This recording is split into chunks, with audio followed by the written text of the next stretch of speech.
Okay, I want to talk about some more filming for House of the Dragon, so if you stay past the cutie dinosaur roaring, because this channel's Rawrist fun, I'm going to be talking about filming for House of the Dragon, and if you don't want to hear that sort of stuff, then don't stay. Just go and do something else. It's the frickin' weekend. Go have yourself some fun.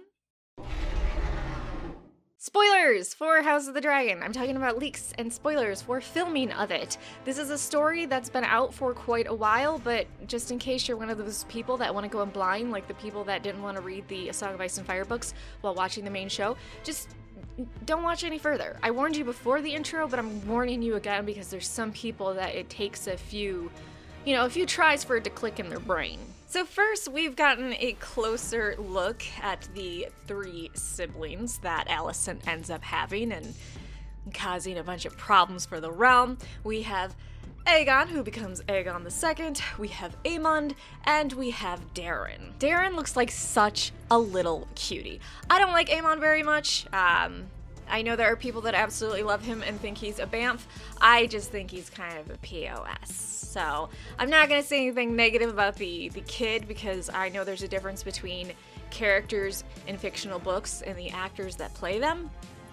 But also I'll say, fuck you, Aemond. And all the Hightowers. And what's fun about Aemond is we're actually getting the scene filmed of him getting Rhaegar, who at the time was dragonless because Lyanna Velaryon died, who was its last master.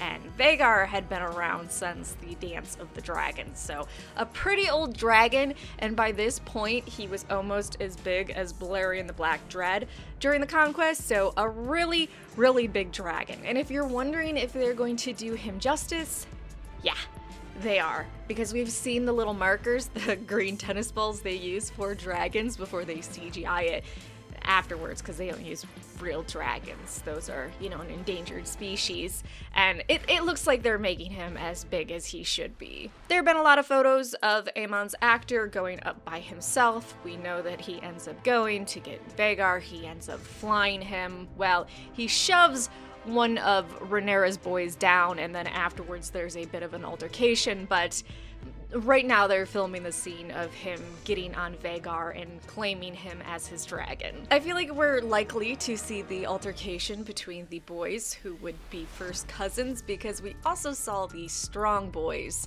at what looks like the funeral on Driftmark, so I would imagine it's going to happen. And poor Aemon, you're gonna lose an eye. Guess you shouldn't be accusing people of being bastards. Talk shit, get slashed in the eye with a dagger. So I'm actually really excited that we're going to see Vhagar. I'm excited to see Aemon get on it, and I'm excited to see the conflict afterwards. I'm gonna move on and talk about something else that I had a few people message me about and ask my opinion on. So apparently Graham McTavish has been spotted on the set of House of the Dragon, and also his CV has been updated that yes, he is working on House of the Dragon. Now, if I were to guess what character he's playing, I would say Harold Westerling, and I feel like it's obvious because if you look at the asshole who is playing Criston Cole, no, sorry, you don't blame the actors for the characters they're playing. If you look at the actor who is playing the asshole Criston Cole, you can see that they have similar boots and matching outfits, so it looks like they're both part of the King's Guard. And if you're interested, we do have an official little synopsis for the character from House of the Dragon casting, and here it is.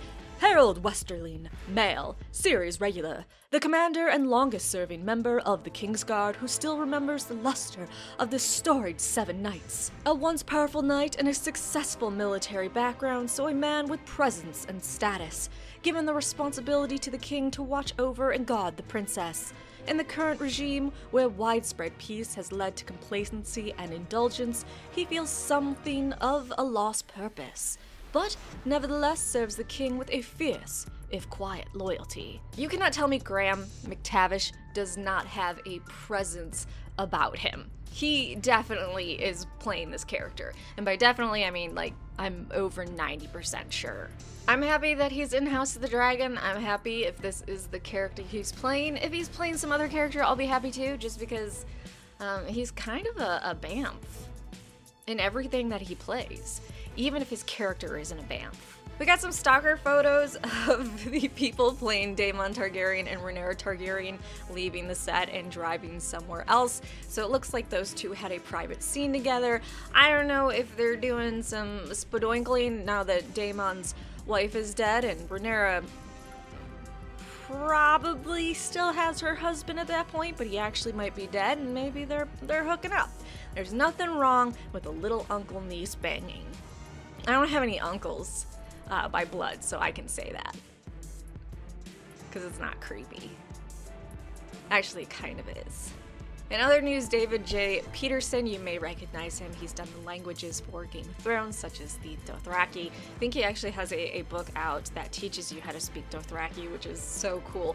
Anyways, he is really impressed with what he's read of House of the Dragon, the script, what they're doing, and I kind of trust him. He doesn't seem like an overly excitable individual. In my opinion, maybe you have a different take on him, so if he's impressed, I'm gonna add a couple points to the excitement meter, which means nothing, but I'm going to do it.